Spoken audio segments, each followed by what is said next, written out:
Hey, welcome back on the Good Morning Artesia radio show as we're out here at the drone of the generators. Yeah, I was going to say it's going to be hard for me to hear. What? Exactly. Joe's here from the Artesia Public Library, and we're at the Eddy County Fair, and what's happening, Joe, is the Market Cattle Show is at 10 o'clock this morning.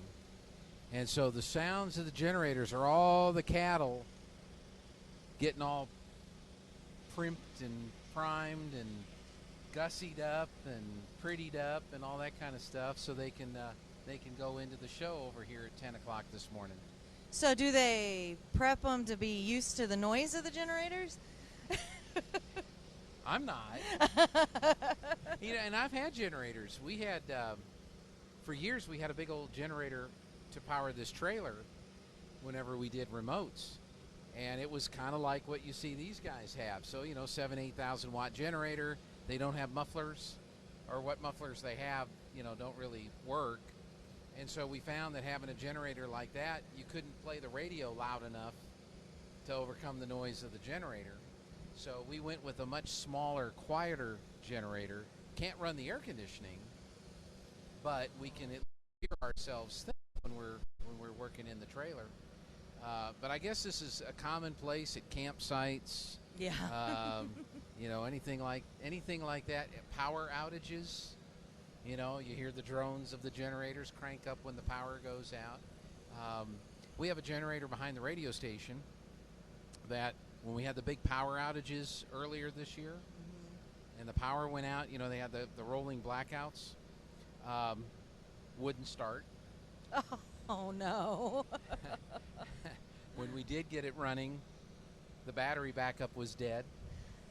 Oh, my gosh. Now, it all works now.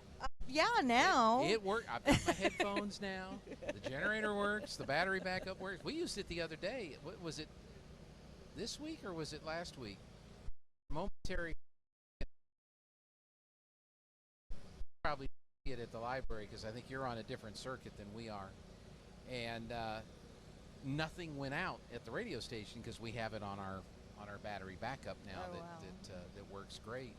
But I think we're on a different circuit because there'll be power outages that we won't have power, and you guys will have lights, and McDonald's will have lights, and I'm like, can I just run an extension cord over to? So. No, I don't think. I think there's only been one or two times that there've been an outage. Yeah. I know one storm fried a couple of our electric sockets.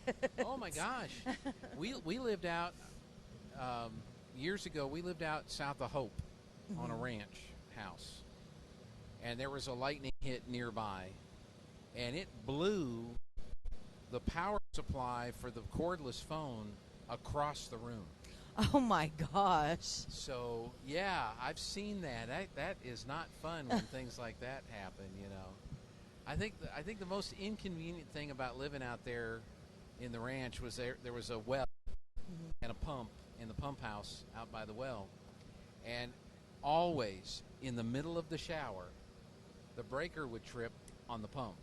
Oh my gosh. And so I'd have to walk out to the pump house, get the stick, reset the breaker, boom, the pump would come back on, and then I'd go finish my shower. Oh my God. Wow, I never had to deal with anything like that. Oh yeah. You deal with a whole different set of circumstances. We were there on a hill in the middle of nowhere. There was nobody nearby for a long ways. And I tell you what I could not get used to was the silence. It's different. You're in a city. It's never completely There's quiet. dogs barking, there's kids playing, there's loud trucks, there's motorcycles. I mean, there's always this noise level. There's always a level of noise. You get out in the middle of the country where there's nobody around you and there's nothing. I was having a hard time dealing with that.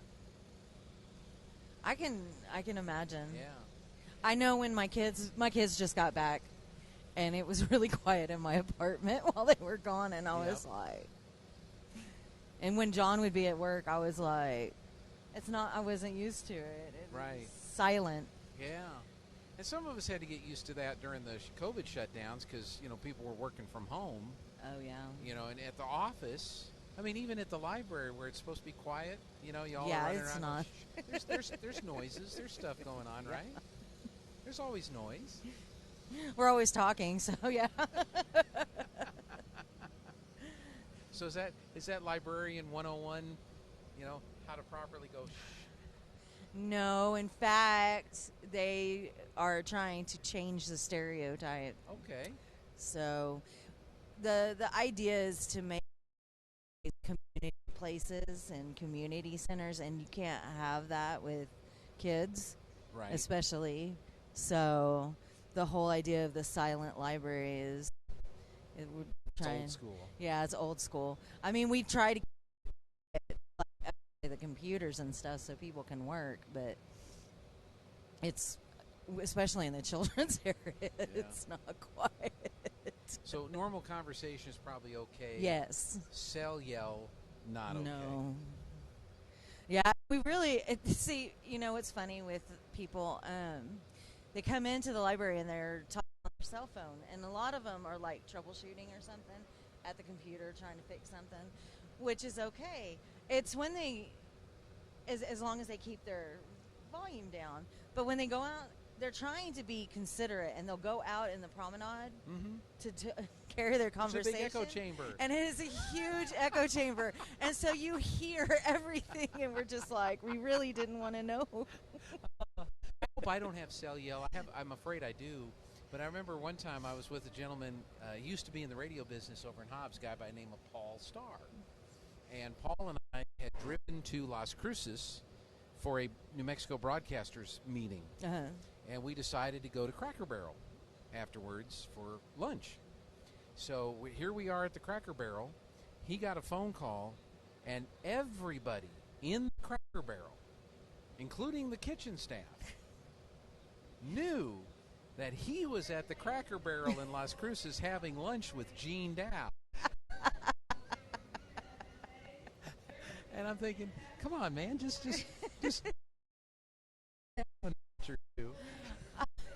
I don't think that I do cell yell, but I do have my volume on my phone turned up really loud because I can't hear low tones really well. Right. And so when you're on a cell phone, it's difficult.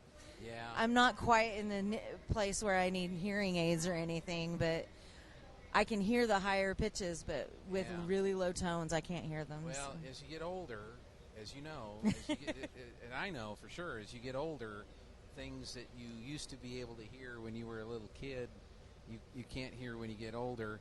Now, and I find it to be a convenient excuse because Lana constantly is saying, "Didn't you hear me?" And I'm constantly saying, "No." Yeah, my husband does the same thing. I told you. You did? I didn't hear you. Oh, life is fun. So, what's going on at the library? I know you finished up the summer reading, pretty much, and you're kind of in the in-between time, aren't you? Yes, hopefully things will not get worse. Well, we're having to do that whole mask indoor thing, and we've got it recommended. We haven't turned around and made people start wearing the mask again, but I know it's really it's tough for a lot of people.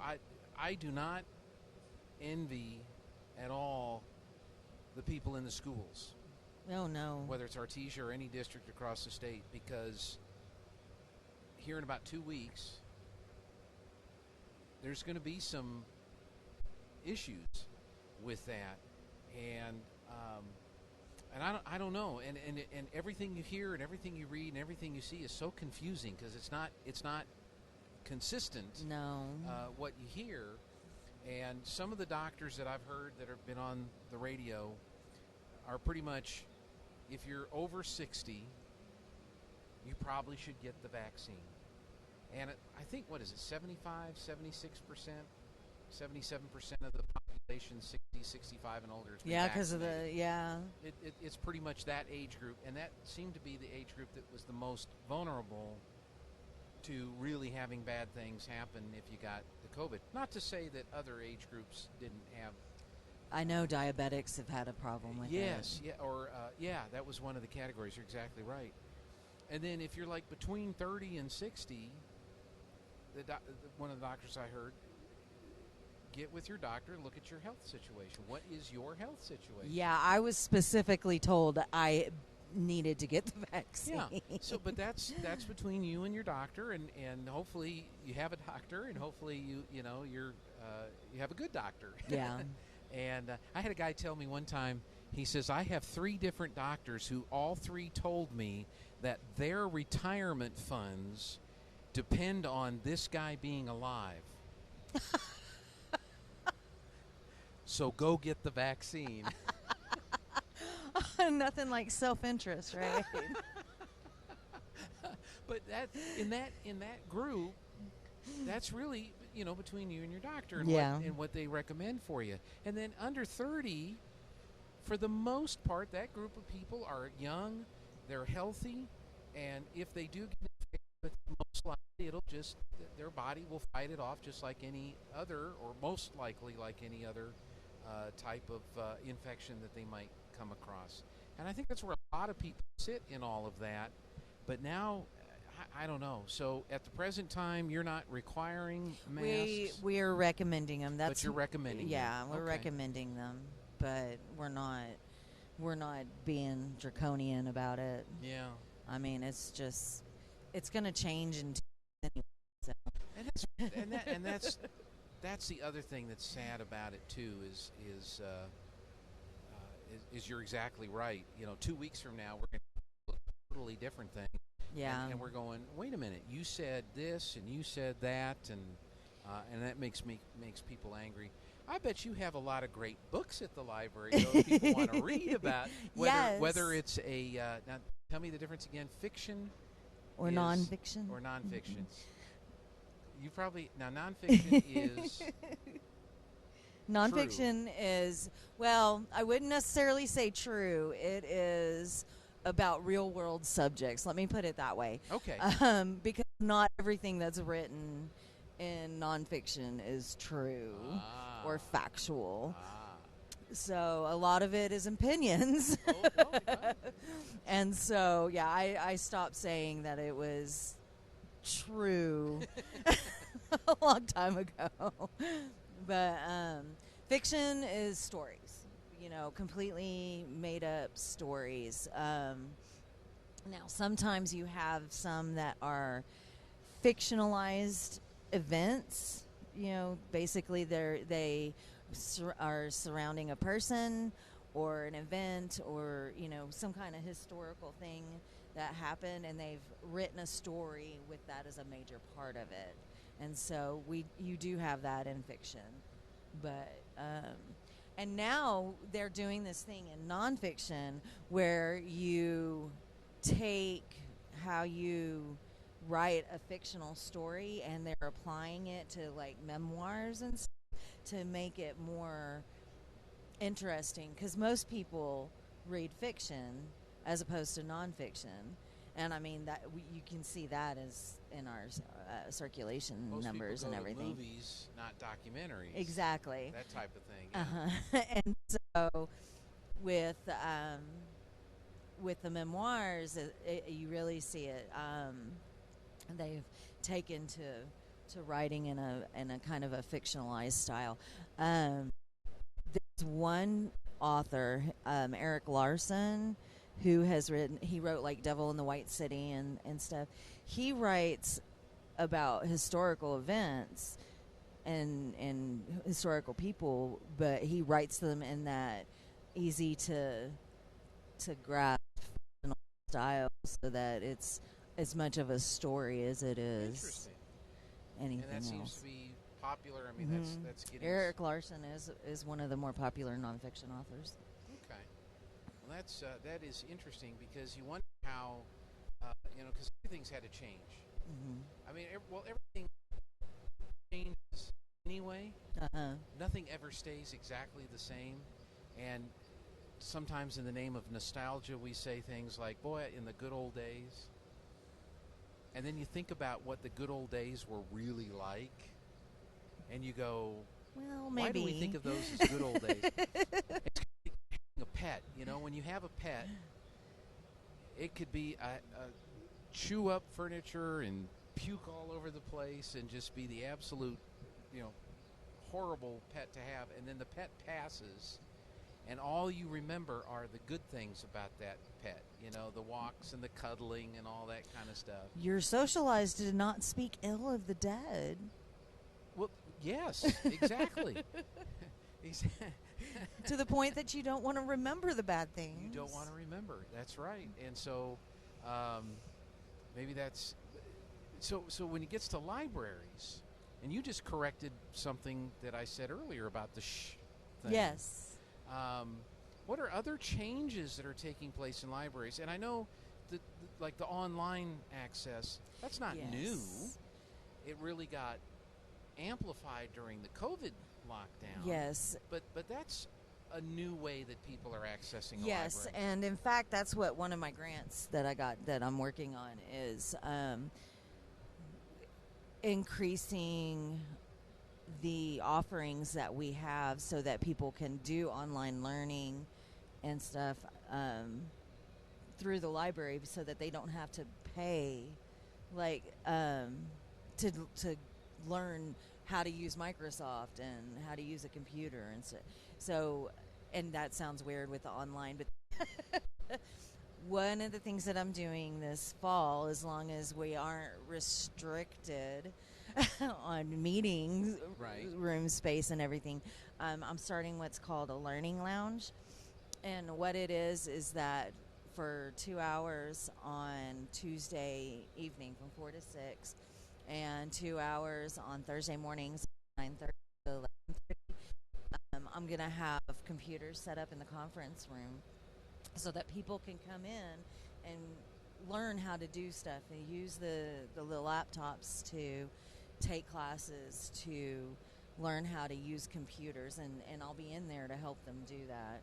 A lot of the times I'm the one that's on the floor sitting with people at the public computers that are needing help to learn how to do an online application and that sort of thing. Yep. And so this is a dedicated time and space for them to come in and get that individualized help without having to be in the public area, because some people are embarrassed about it. Sure, they know they don't know how to work the computer, but they don't want anybody else to know that they don't know how to work the computer. And one of those and one of the things they'll be able to do is access online classes in there, and at least for a couple hours, That's great, because even I get stumped on some things sometimes, and it'd be helpful to have just a little bit of basic knowledge, because it seems like everything you do today either requires like a Word document, an Excel spreadsheet, yes, PDF. How many times have you heard PDF? Well, it's a fillable PDF, and people are going, "What the heck is that?" And you don't want to ask. I mean, you go to your grandkid and you say, "What's a fillable PDF?" And you don't want to eyes roll. "Oh, come on, Grandma. You know what that is." Yeah, I'm still, to this day, I'm still a beginner when it comes to Excel. I mean, and I use it all the time, but I don't know how to do the formulas to make it do what I want. I use templates. Yeah. Oh, no, and sometimes those can be really, really helpful, because why else have a computer? Yeah. If you want to be productive and do some things, it's... I remember one time I was having a conversation with Jim Wilburn, who used to do the play-by-play for us on the radio, and I was telling him, when we get these files, we put them up in the cloud, and then when we're on we can access this, and we can always get it from here, and and it's through the cloud. And he said, "Stop!" I said, "What? What's the cloud?" Yeah, that was one of the. It took me a long time to understand exactly what people meant by the cloud.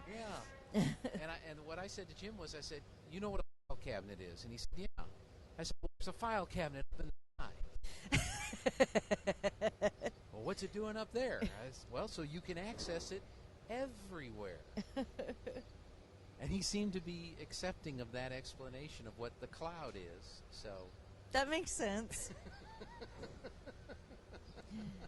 Put it in terms that they can understand.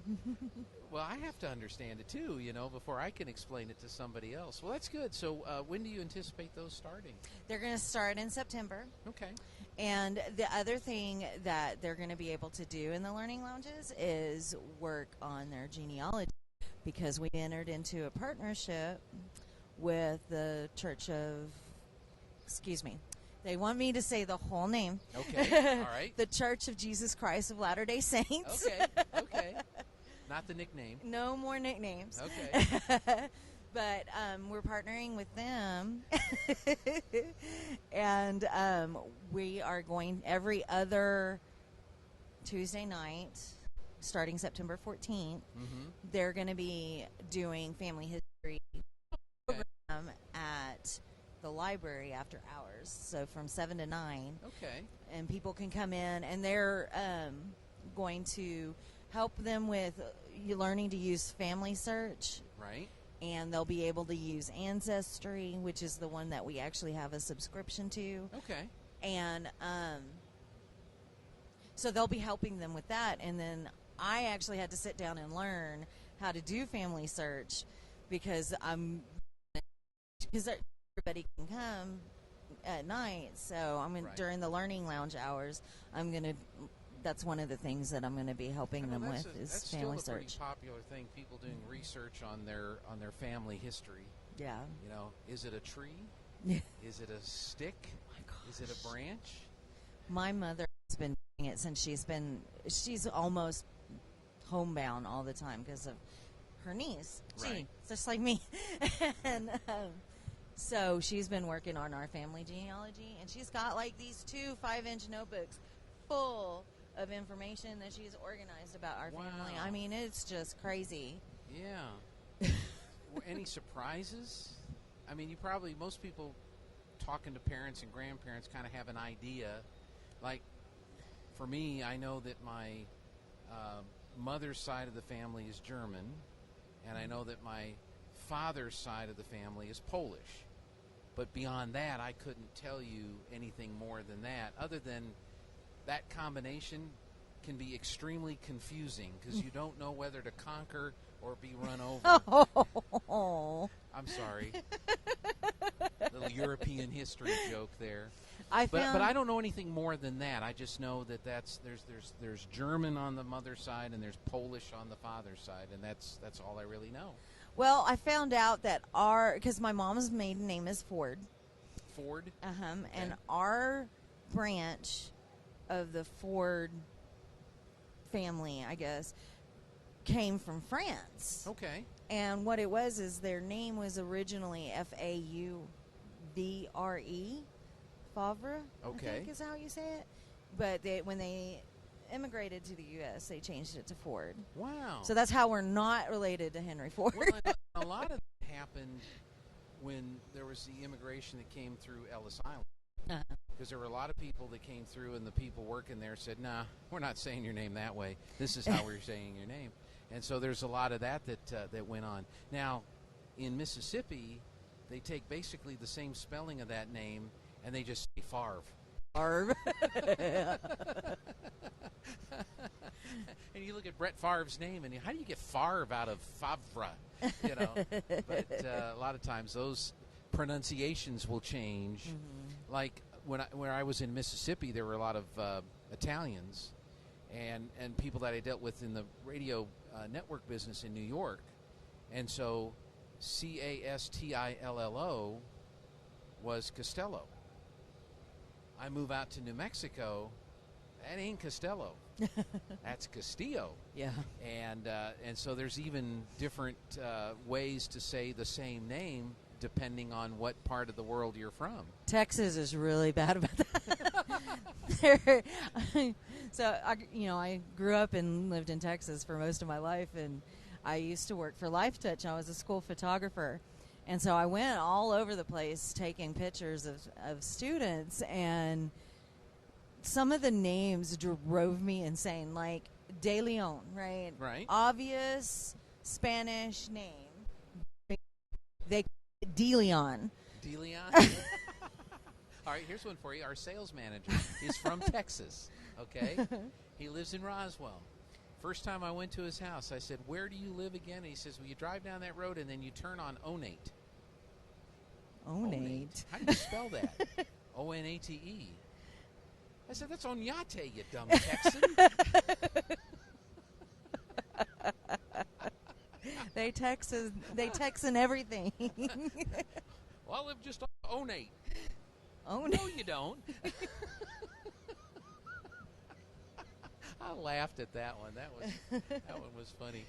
So, well, in the next week, are there any special events coming up in the next week, or? No, we've got a surprise coming in the children's room, but I'm going to let Kate do the announcing on that one. Okay.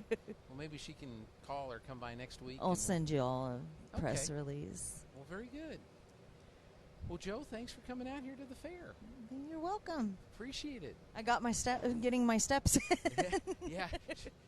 Joe parked in the farthest corner opposite of where we are at the fairgrounds, and I'm thinking Linda probably did the same. She came from the direction I did. Yeah, you got. Yeah. I got the orange on today. I'm sorry.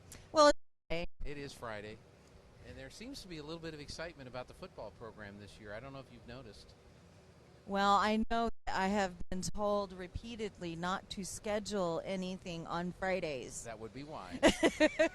Like nothing. I was like, okay. That's right. That's right. You. It's not like a law, but it kind of is. Well, nobody's going to show up. It's like Artesia, New Mexico, has moved trick or treating. So that it doesn't coincide with Bulldog football. They don't move Halloween. People say, well, they move Halloween. Nope, Halloween is on the 31st. If the 31st is on a Friday, Halloween is on the 31st. But there's no trick-or-treating. So trick-or-treating is either the night before or the next night. It just, the way it is. Yep. You know, what did Bruce Hornsby say? That's just the way it is. Yeah. So, Joe, thank you so much. No problem. Good to see you. And we're going to take a break. Linda Stevens is here coming up next.